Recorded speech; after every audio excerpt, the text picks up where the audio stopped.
शिव कैसे एक अलग देवता है, सबके हृदय में निवास करने वाला महादेव है, सबके लिए वर्ण करने योग्य भगवान शिव है। वनवासी से लेकर राजमहल में रहने वाला राजा सब भगवान शिव के चरण में। अब इतना तो कभी कल्पना करें, कोई अवतार नहीं हुआ था तब किसकी पूजा हो रही थी, कोई अवतार परंपरा मेरे पास नहीं थी तब शिव थे। कोई मूर्तियों की हमने कल्पना नहीं की थी, कौन थे, भगवान शिव थे। बाद में मूर्ति कल्पना हुई, अवतार की कल्पना हुई, अवतार के नाम पर संप्रदायों की स्थापना हुई, संप्रदाय की विचारधारा, संप्रदाय के धर्म गुरु कोई नहीं थे। एक समय कौन थे, शिव थे। सभी पशुओं का ईश्वर था, इसलिए पशु नाम पति पापनाशम, पशु का अर्थ है जीव, सभी जीव मात्र का ईश्वर भगवान शिव है। इसलिए शिवालय में देखो, नंदी महाराज कूर्म है, सर्प है, मूषक है, मयूर है, सिंह है, नंदी है, दूत भूत देव सब शिवालय में। शिव सर्व में व्यापक है, यत्र तत्र सर्वत्र भगवान शिव है। पशु नाम पति, पशुओं का पति है। पशु नाम पति पाप नाशम परेशम गजेन्द्रस्य कृति वसानं वरेण्यं जटाजूट मध्ये जटा पर बहती हुई गंगा, महादेव मैं आपको ही प्रणाम करता हूँ। महादेव में कहूँ और किसी को नहीं, एक महादेव को स्मरामि स्मरामि। महादेव में कहूँ स्मरामि स्मरामि। इसलिए बहुत दिल से कहता हूँ, संसार चलता रहेगा, जीवन चलता रहेगा, जीवन की धारा बंद हो जाएगी, संसार अविरत चलता रहेगा। जीवन के 100 काम नहीं, हजारों नहीं, करोड़ों करोड़ों काम को छोड़कर सुबह में ब्रह्म मुहूर्त में प्रातःकाल भगवान शिव को याद करना चाहिए। बोले आपके सुबह में समय तो शाम के समय सोने से पहले महादेव का स्मरण करें। महादेव आपके साथ हैं तो आपके जीवन में कोई अड़चन नहीं रहेगी, कोई रुकावट नहीं रहेगी। शिव एक ऐसे देवता है, सभी जीवन के द्वार खोलने वाला देवता है, शत्रुओं को जड़मूल में से दूर करने वाला शिव है। इसलिए तो महादेव त्रिशूल रखते हैं, डमरू इसीलिए रखते अपने भक्तों को मैं आनंद देने वाला हूं। चिदानंद रूपम शिवोहम शिवोहम। शिव क्या देता है, शिव आनंद देता है। शिव क्या देता है, शिव भक्तों की रक्षा करता है, ये शिव है। हमारे बच्चों को भी कुछ सिखाया जाए कि बेटा सुबह में थोड़ा जल्दी उठकर स्नान करके बाल में भस्म की बिंदी करो, बेटा रुद्राक्ष पहनो और ओम नमः शिवाय मंत्र का जाप करो बेटा। लेकिन आजकल के माता पिता अपने बच्चों को स्मार्ट बनाने के लिए स्मार्ट मोबाइल देते हैं, इसका कोई विरोध नहीं, देना चाहिए। लेकिन सही अर्थ में आपके बच्चों को स्मार्ट बनाना चाहते हैं तो स्मार्ट मोबाइल के साथ एक रुद्राक्ष की माला भी देनी चाहिए कि बेटा कम से कम एक माला कर। बचपन से जो आदत पड़ जाएगी तो बड़ा होकर 1 नहीं 2 नहीं 3, मेरी माँ ने मुझे सिखाया है, मेरे पिताजी ने मुझे कहा है, अभी रत उसके जीवन में ये भक्ति रहेगी और उस जीवन की सबसे बड़ी याद रहेगी। ये मेरी माँ ने मुझे सिखाया, ये मुझे मेरे दादा ने सिखाया, मेरे दादे ने सिखाया, मेरे नाने ने सिखाया, मेरे नाना ने सिखाया है। लेकिन बहुत कम माता पिता ऐसे हैं, बहुत कम दादा दादी ऐसे हैं अपने बच्चों को आध्यात्मिक तरफ प्रेरित करें, क्योंकि आध्यात्मिक शक्ति एक हजारों बॉम्ब के विस्फोट से भी ज्यादा शक्तिशाली है। जिनके पास आध्यात्मिक पावर नहीं होता, व्यक्ति कभी हताश हो सकता है, कभी निराश हो सकता है, कभी तनावग्रस्त हो सकता है। किसी ने अपमान कर दिया तो हताश हो जाएगा, किसी ने 2 शब्द गंदे बोल दिए तो निराश हो जाएगा और आक्रोश से भर जाएगा, उग्रता से भर जाएगा। जिनमें आध्यात्मिक ना है वो सब प्रहार सहन कर सकते हैं। किसी ने कुछ बोल दिया तो उसको कुछ भी लेना देना नहीं, क्योंकि वो आध्यात्मिक व्यक्ति है। आध्यात्मिकता क्या है, तिलक करना, माला पहनना, वो तो एक यूनिफॉर्म है हमारा। आध्यात्मिकता वो है अपने स्व की पूरी समझ, आपका स्वयं का पूरा ज्ञान, उसको आध्यात्मिकता कही है। समाज तो सारे प्रहार करते ही रहेंगे, प्रहार झेलने की शक्ति, उसको आध्यात्मिकता कही है। आपके बच्चे के पास कितना ही एजुकेशन हो, कितना ही पढ़ा लिखा ऑफिसर प्रोफेसर हो, आईपीएस ऑफिसर कितने बड़े हो, लेकिन आत्महत्या कर सकता है वो। लेकिन कम पढ़ा हुआ है लेकिन आध्यात्मिक है, एक कभी गलत विचार नहीं कर। और जीवन में सबसे बड़ा पाप एक है जो आत्महत्या करता है। थोड़ा दुख पड़ा, थोड़ी गलती हो गई, आत्महत्या कर लेते हैं। उनको भगवान कभी माफ नहीं करते। हमारे शास्त्रों में तो वहां तक कहा, कुछ जीवन में गलती हो गए, कुछ किसी ने कुछ कर दिया और आत्महत्या करने का विचार जो कर रहा है उसको 100 गायों की हत्या का पाप लगता है। 100 गायों को मारने का पाप सिर्फ आत्महत्या करना की विचार करने मात्र से। बहुत लोग होते हैं छोटी छोटी बातों में निर्णय लेते, चलो मैं आत्महत्या कर लूंगा, मैं मर जाऊंगा। कभी नहीं। भगवान ने जीवन जीने के लिए दिया है और जीवन में खुशी मनाने के लिए दिया है, जीवन को प्रकाश देने के लिए जीवन दिया है। और कुछ आनंद नहीं मनाया ना तो भगवान आपको डांटेगा कि मैंने इतना सुंदर जीवन दिया, आपके लिए कितनी सुंदर मैंने पृथ्वी निर्माण की, वहां मैंने आपको भेजा और तूने कुछ आनंद और सुख नहीं माना। कभी कभी सब कुछ छोड़कर अपने जीवन को आनंद मनाना चाहिए। किसने मान किया, किसने अपमान किया और क्या सोचेगा उनका विचार है, हमारे क्या लेना। हम निकले फकीरी की तरह। अपने बच्चों को परमात्मा की श्रद्धा हृदय में भर दीजिए। आप श्रद्धावान कभी निराश नहीं होगा। परमात्मा पर जिनको विश्वास है उनका श्वास कभी रुकेगा नहीं। लेकिन बहुत कम माता पिता हैं अपने बच्चों को भगवान की ओर प्रेरित करते हैं, आध्यात्मिकता को और प्रेरित करते हैं। मैं पहले दिन से देखता हूं, मेरा आरव नियमित कथा श्रवण करते हैं। हमारा छोटा तो कभी कभी छोटा है इसीलिए सो भी जाता है, लेकिन ये बैठता है। पहले दिन से आज तक मेरे आसपास इर्द गिर्द घूमते रहते हैं। उसका पूर्व जन्म का कोई पुण्य होगा, कोई न कोई उसका पुण्य उदय हुआ। और इतनी कम उम्र में कितने सारे प्रमाण पत्र, कितने सारे मेडलिस्ट उसने ग्रहण किए, मेडल ग्रहण किए। इतना स्मार्ट है, जो कि आजकल का बच्चा एडवांस बुद्धि लेकर आते हैं। बुद्धि की क्षमता बढ़ी, बुद्धि की वृद्धि हुई, लेकिन बुद्धि की शुद्धि हम लोग कर सकते हैं। इसीलिए अपने बच्चों का भविष्य उज्जवल बनाना चाहते हैं तो अपने बच्चों को भगवान शिव की भक्ति का दान कीजिए। आरो और वंश दोनों महादेव के भक्त हैं, दोनों इतने आध्यात्मिक हैं। ये परिणाम उसके माता पिता का। जागरूक रहते हैं माँ, जागरूक रहता पिता, जागरूक रहते परिवार। ये वंश आरव दोनों।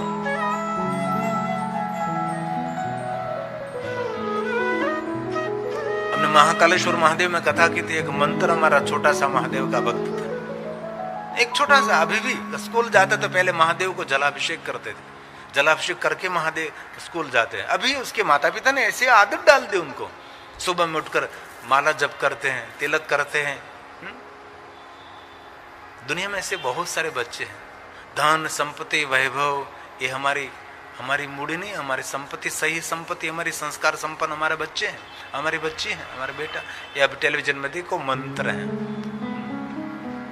उसके मंत्र के जजमान पद पर हमने महाकालेश्वर में कथा की। उसके घर में भी कथा, 1 महीने तक हमने कोरोना काल में उसके घर कथा की थी, क्योंकि कोरोना काल में जाहिर कोई कथा नहीं हो रही थी, तो बहुत अलग अलग स्थान पर हम कथा करते रहते थे।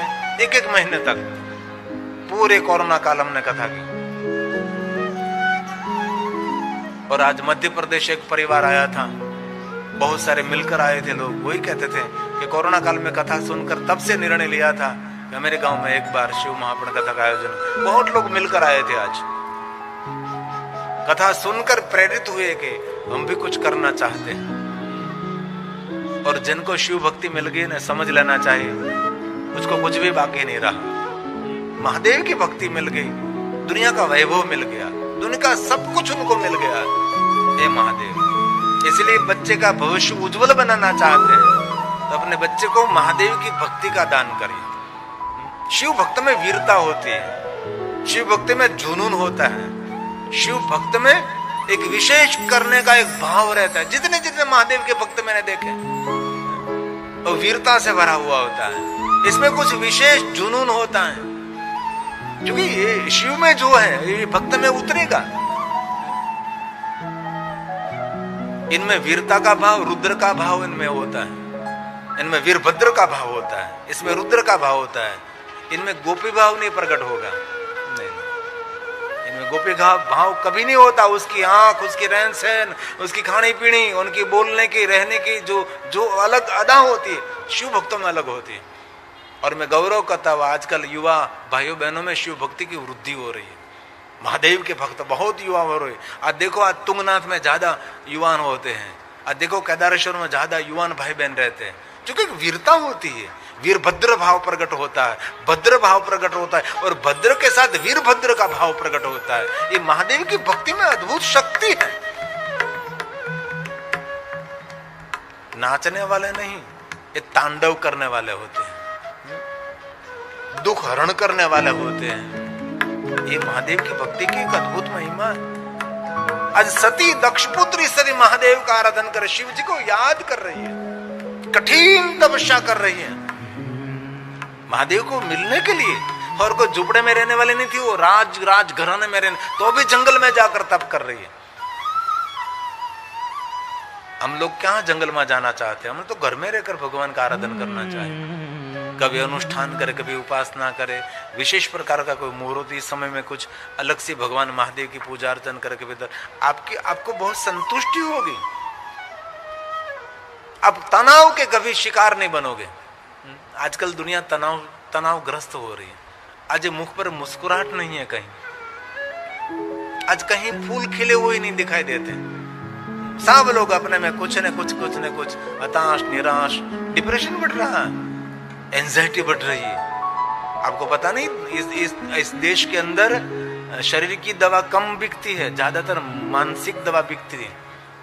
उनकी दवा की वृद्धि हो रही, मानसिक बीमार हो रहे लोग, पीड़ित हो रहे। क्यों? आध्यात्मिकता नहीं।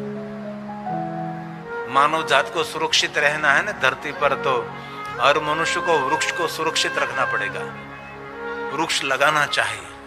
हमारे राजा महाराजा वन उपवन बनाते थे, वृक्ष को मंदिर कहा है। वृक्ष मानव जीवन का पर्याय है। वृक्ष धरती पर नहीं रहेगा तो मानव जीवित ही नहीं रहेगा। आजकल सरकार तो जागरूक है, लेकिन बहुत सारी संस्था भी जागरूक है। हमारे गुजरात में राजकोट एक संस्था है, सद्भावना वृद्धाश्रम संस्था। लाखों की संख्या में इस लोगों ने वृक्ष लगाया है। सरकार की परमिशन लेकर जहां जहां जमीन है, जहां जहां सरकार ने परमिशन दी, वहां वहां इस संस्था ने बहुत वृक्ष लगाने का काम किया। एक वृक्ष को काटना मतलब 100 मनुष्यों की हत्या करना। एक वृक्ष को जड़ मूल में से उखाड़ कर फेंकना 100 बच्चों की हत्या बराबर है। एक वृक्ष लगाना मतलब हजारों मंदिर निर्माण करने का पुण्य है। इसलिए कहीं भी आपके पास जमीन है, जगह है, वृक्ष लगाओ। लेकिन बहुत लोग गाफिल हैं, गंभीरता नहीं है। आजकल पर्यावरण बिगड़ रहा, हम सभी जानते हैं। सभी शिवपुराण ग्रंथ में ऐसे एक एक बात कही है। आजकल लोग प्लास्टिक जलाते हैं। जीवन जीने के लिए शुद्ध पानी चाहिए, शुद्ध अन्न चाहिए, उससे पहले शुद्ध हवा भी चाहिए। जहां तहां कचरा जलाते हैं, जहां तहां धुआं खड़ा कर देते हैं। और घर में कभी अगरबत्ती नहीं जलानी चाहिए। अगरबत्ती बहुत बड़ा खतरा है स्वास्थ्य के लिए। वांस जलाना, ये सुगंधी, ये सब नुकसान करता है। सेंट भी कम उपयोग करे, अत्तर का भी कम उपयोग करे। अगरबत्ती बहुत बड़ा खतरा। धुआं, कोई भी धुआं आपके फेफड़े को डैमेज करता है। प्रमाण होना चाहिए उसका। बंद घर में कभी अगरबत्ती नहीं, बंद मंदिर में कभी अगरबत्ती नहीं। धूप कर खुले में करो। कई लोग टायर जलाते हैं, प्लास्टिक जलाते हैं, स्वास्थ्य को बहुत डैमेज करता है। बीड़ी पीने वाला तो ही अपने नरक का द्वार खोल रहा है। बीड़ी, तंबाकू, गुटखा, मादक द्रव्य मनुष्य का बहुत बड़ा खतरा है। पता है उसको भी ये नुकसान कर रहा है। आज तम्बाकू बीड़ी का कोई पैकेट लेते, इस पर कितना गंदे चित्र हो तो भी वो पी रहा है। जीवन पर कोई आदर नहीं, जीवन पर कोई उसका वो नहीं। इसलिए व्यसन मुक्ति के काम बहुत सारे संस्था करते हैं। कोई भी जगत हित के लिए कोई काम करे उसका जय जयकार करना चाहिए। मैं तो शिखर में पहली बार आया हूं, मैंने तो देखा भी नहीं था शिखर। एक पारिवारिक कथा में भगवान महादेव की कथा गा रहा हूं। इतना बड़ा शिखर है, एकदम छोटे रूप में, सिर्फ परिवार की खुशी के लिए मैं आया हूं। और विशेष करते हमारी मातोश्री, हमारे शंकुतला माता जी के भाव के प्रेम से हम कथा का यहाँ गायन करते हैं। उनका भाव देखा, उनका प्रेम देखा, उनका आदर देखा। बहुत सद्गुणी है, बहुत सत्संगी है। जब से मैं गुजराती कथा करता तब से वो टेलीविजन के माध्यम से हमारी गुजराती कथा सुनते रहे। तो तीनों पुत्री के देख माँ तू ये भाषा तो समझती नहीं, तुझे मुझे बहुत अच्छा लगता है। बस घर में कथा गूंजती रहे, बहुत अच्छा लगता है। ये शिव महापण हो रहा है, मेरे घर में हो रहा है। तीनों बेटियों को कहा था मुझे कभी भी शिव कथा का आयोजन करना है, और वहां तक कहा कि मैं जीते जी न कर सके तो मैं इस दरा को छोड़कर चली जाऊंगी, तब मेरी याद में भी शिव कथा करना। लेकिन पुत्री पुत्र से महान होती है। तीनों पुत्रियों ने कहा नहीं माँ, तेरी उपस्थिति में भगवान की कथा होगी। और मैं आज जयपुर आ गया खाटोवाला परिवार के माध्यम से, और ये परिवार मुझे जयपुर मिलने के लिए आए। और हमने पहले सोचा कि क्या करेंगे, लेकिन ये शंकुतला माता जी का भाव इतना भाव, गहरा भाव था। हमने कह दिया माता जी कोई भी बस भगवान की कथा करेंगे। और छठा दिन भी कथा का आ गया, और बहुत आदर के साथ हमारा शंकुतला माता कथा सुन रहे हैं। कितने संख्या में श्रोता है इसकी गणना नहीं होती। कथा सुनने वाला कितना भाव और भक्ति से कथा सुन रहा है। कथा एक अनुष्ठान है, कथा एक उपासना है। हम तो बहुत सारी बात हम कथा में कहते हैं कि एक बार 9 दिन की कथा सुनो, अनुष्ठान की तरह व्रत रखकर जीवन में कुछ न कुछ बदलाव होने वाला है। कथा जीवन को अपडेट करती है, कथा जीवन का थाक भी उतार देती है। कथा सुनकर हम क्या करते हैं, हम शांत हो जाते हैं। कथा सुनकर क्या होते हैं, मौन हो जाते हैं। घर वालों को पता लगने लग जाएगा ये क्यों मौन हो गया, ये क्यों शांत हो गया, उछल कूद की कहां गए चली गई। नंबर हो जाता है, विनंबर हो जाता है। उसके खाने पीने में सुधार आने लगता है, रहन सहन व्यवहार आहार में सुधार आने वाला एक कथा है। कथा के बिना किसी का उद्धार नहीं है, एक बात याद रखना, भले छोटे रूप में बड़े रूप में। सत्संग जीवन में होना ही चाहिए। बिनु सत्संग विवेक न होई, राम कृपा बिनु सुलभ न सोई। कोई ईश्वर की कृपा है तो ये सत्संग मिला, मेरा भी कोई पुण्य होगा इसलिए मैं कथा गा रहा हूं। आपका कोई पुण्य होगा तब आप कथा सुन रहे हैं। तो घर परिवार को छोड़कर यहाँ तक पहुंचना, कथा सुनना। ये जयपुर से हमारे संतोषी पधार गए, ये तो हमारे बहुत पुराने कथा प्रेमी है। कभी मैंने उसको बोलते हुए नहीं देखा। हमारे जगदीश भाई खाटोवाला परिवार बहुत सारे ज्योतिर्लिंगों में बहुत बड़े रूप में कथा की, इन परिवार का अंश है वो। इसीलिए सत्संग करना, अपने बच्चों को भी सत्संग, अच्छी बात है का संग, अच्छे पुस्तकों का वांचन। बिनु सत्संग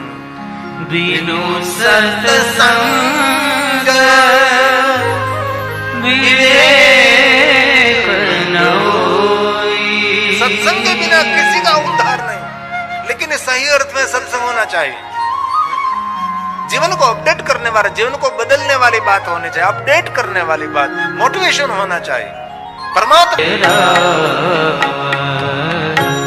श्री राम जय राम जय जय राम। नमः शिवाय नमः शिवाय नमः शिवाय नमः शिवाय नमः शिवाय। हर हर बोले नमः शिवाय हर हर बोले नमः मंगल भवन मंगलहारी मंगल भवन अमंगलहारी मंगल भवन अमंगलहारी उमा सहित जे जपत पुरारी उमा सहित जे साथ में बोलिए, साथ में बोलिए। जपत आइए साथ में गाएंगे। मंगल भवन मंगल भवन अमंगलहारी मंगल भवन अमंगलहारी उमा सहित जे जपत पुरारी उमा सहित जे जपत श्री राम। पुरारी श्री राम जय राम जय जय राम श्री राम जय राम जय जय राम श्री राम जय राम जय जय राम श्री राम जय राम जय जय राम। सती ने कठिन आराधन, देवताओं ने जय जयकार किया और शंकर भगवान कैलाश पहाड़ को छोड़कर जहां सती तप कर रहे थे वहां महादेव पधारे। दूर से देखा सती का तप दिव्य तप था। जोगन बैठी हुई जोगी को याद कर रही है। दूर से देखा वहां घरू सिंह दीप हिंसक प्राणी सब सती के आसपास रहने लगे। जहां तप का प्रभाव है ना वहां प्रेम का साम्राज्य रहता है। जहां तप का अभाव है वहां वैर का साम्राज्य रहता है। घर में कोई व्यक्ति तपस्वी है, इन घर में सुख शांति संगठन सब कुछ होता है। जरूर मंदिर जाना चाहिए, लेकिन घर को ही मंदिर बना देना चाहिए। घर ऐसा वातावरण निर्माण करे कि मंदिर से भी बेहतर घर में इतनी सुंदर दिव्यता ऊर्जा हो। महादेव दूर से देख रहे हैं और महादेव ने सती की परीक्षा ली। शंकर भगवान वृद्ध साधु बने, सती के सामने आवे, साधु बनकर परीक्षा कसौटी। हर पलक कसौटी तो होने वाली है हर व्यक्ति की, भक्तों की ज्यादा। भली बुरी बात भक्तों की होती है, दुष्ट लोगों की नहीं होती ना। सज्जन लोगों की निंदा होती है, दुष्ट लोगों की कोई निंदा नहीं करता ना। वो तो पता है वो शराबीदा है, उसकी कौन निंदा करेगा। निंदा सज्जनों की होती है। इसलिए भक्ति मार्ग में कोई निंदा करे, आपके लिए भली बुरी बात करे, कभी घबराना नहीं है। ये मार्ग हमारा उद्धार का मार्ग है। दुनिया तो है बोलती रहेगी, कहते रहेगी, बहुत सारे बोलते रहेगी। आप मौन रहकर धीरे धीरे निकल जाओ आगे, वो वहां ही खड़ा रहेगा। और साधु ने पूछा कौन है आप? दक्ष पुत्री, शिव भक्ति कर रहे हो, महादेव को मिलना है। क्यों? शिव के साथ विवाह करना है। और ये शिव जी स्वयं साधु वेश में शिव की निंदा करने लगे। क्यों? सती की भक्ति की परीक्षा करने के लिए कि मेरे पर कितना भरोसा है सती को। बहुत बारीक, बहुत गंदी गंदी बात। वो तो ऐसे है, माता है, पिता है, योगी जोगी, ऐसी बहुत सारी बात शंकर भगवान के लिए भली बुरी बात बोलने लगे। सती ने हाथ जोड़कर कहा, साधु आपका गणवेश साधु का है, लेकिन गुणवेश साधु का नहीं है। साधु उनको कहते साधन में रत रहते हैं, दूसरों के लिए सुख का साधन खड़ा कर देते हैं। दूसरों के सुख की भावना प्रकट करते, उसको साधु का। और आप स्वयं महादेव की निंदा कर रहे हैं। और आप जानते हैं ना, शिव निंदा समान कोई पाप नहीं। और शिव निंदा करने वाला तो नरक में पड़ेगा। न केवलम भवेत पापम, जो महादेव निंदा करता वो तो पापी है, सुनने वाला भी पापी है। और मैं दिल से कहता हूं, जीवन में आपको ऊंचे स्थान पर पहुंचना है तो किसी के लिए कोई निंदनीय बात नहीं करनी चाहिए। वंदनीय बनना है तो निंदनीय से दूर रहो। निंदा करनी भी नहीं चाहिए, सुननी भी नहीं चाहिए। निंदा समान कोई पाप नहीं, सत्संग समान कोई पुण्य नहीं। ये सत्संग करोड़ों करोड़ों यज्ञ का फल देता है।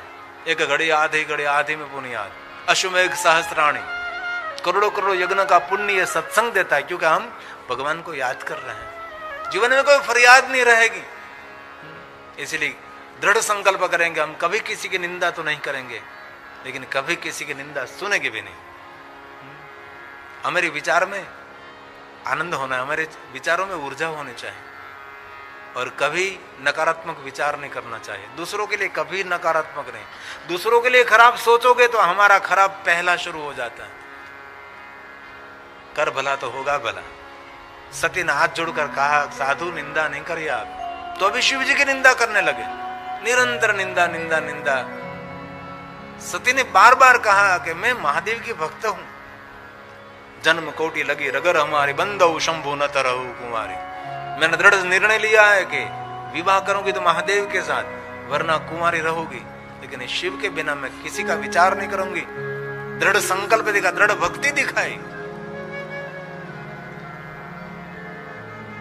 निंदा तो नहीं करनी चाहिए। जो निंदा करने की आदत है ना, उससे भी दूर रहना चाहिए, क्योंकि निंदा करना पाप है, निंदा सुनना महापाप है।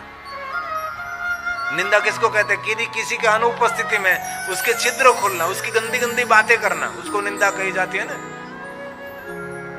उसके छिद्र खोलना, किसी के छिद्र आप ढांक ना सको, लेकिन खुले क्यों कर रहे हैं? सती ने अपनी आंख बंद कर ली, सती ने अपना कान बंद कर लिया, सती ने अपना मुख बंद कर लिया। क्योंकि ऐसे लोगों से ऐसे मुख मोड़ लेना चाहिए। शिव निंदा करने वाला तो मुख भी देखने, शिव निंदा कोई कर रहा है उसका मुख देख लिया तो घर आकर स्नान करना पड़ता है, पवित्राकरण करना पड़ता है। अरे शिव की नहीं, कोई देवताओं की निंदा नहीं, कोई धर्मशास्त्र धर्मगुरुओं की, कोई साधुओं की, ब्राह्मणों की निंदा नहीं। साधु ब्राह्मणों की निंदा करने से घर में निर्धनता, दरिद्रता, रोग और शोक प्रवेश करते, इसलिए कभी नहीं। सती ने आंख बन की, कान बन किया, मुख बन किया। जो सती बहिर्मुख थी वो सती अंतर्मुख हो गई। और सती के मन में एक दीप प्रकट हो गया। सती ने मन में सोच लिया, वो कोई सन्यासी नहीं, वही अविनाशी है। जिनके साथ मैं तर्क कर रही हूं वो कोई साधु नहीं, वो तो साधु का इष्ट है, वो तो स्वयं महादेव है। महादेव को पहचान लिया। मन मंदिर में एक दीप प्रकट हुआ। एक पंक्ति, मन मंदिर में मैंने बोले, मन मंदिर में मैंने बोले, तुझको आज छुपा रखा है, तुझको आज छुपा रखा है। आकर तेरे दर में बोले, आकर दर पे बोले, सबने शीश झुका रखा है, सबने शीश झुका रखा है। सती भगवान को, शिव जी को जान गई और कहा, आप साधु नहीं, सन्यासी नहीं, अविनाशी, आप शिव हैं। मूल रूप में महादेव ने दर्शन दिया। शिव ने कहा कुछ मांगे, तब सती ने कहा, भगवान आप तो जानते हैं ना, सबके मन की बात जानते हैं, मेरी मन की बात का स्वीकार करें आप। तब शिव ने कहा, सती मैं आपके साथ विवाह करूंगा। और सती ने दूसरा वरदान मांगा, मेरे साथ विवाह कर, लेकिन सुंदर श्रृंगार करके। देवताओं की शोभा आपके आगे कुछ नहीं है, इतना सुंदर श्रृंगार करके मेरे साथ विवाह करिए। शिव ने सती को वचन दिया। शिव कैलाश गए। सती अपना तप पूर्ण करके प्रजेश नगर में पधारी। नगरवासियों ने बहुत बड़ा आदर सम्मान पुष्प की वृष्टि की। हमारे राजा की पुत्री तपस्या करके आई है। पूरे नगर में सती का जय जयकार, मूर मूर सब प्रशंसा करने। हमारी राजा ने पुत्री जंगल में गई थी तपस्या करने के लिए, भगवान शिव ने उसको दर्शन दिया है। पूरे नगर में वाह वाह जय जयकार होने लगा। नगर है, पुष्प की वृष्टि, जय जयकार, प्रशंसा, हमारी राजा की पुत्री और हमारे नगर का गौरव, हमारी पुत्री है सती। सब लोग प्रशंसा करने लगे। सती ने अपनी माता को कहा कि महादेव मेरे साथ विवाह करेंगे। और दक्ष महाराज को आनंद हुआ कि हमारी पुत्री सती महादेव के साथ विवाह करेंगे। और अब शिव महापुराण अंतर्गत सती खंड में शिव और सती के विवाह की कथा है।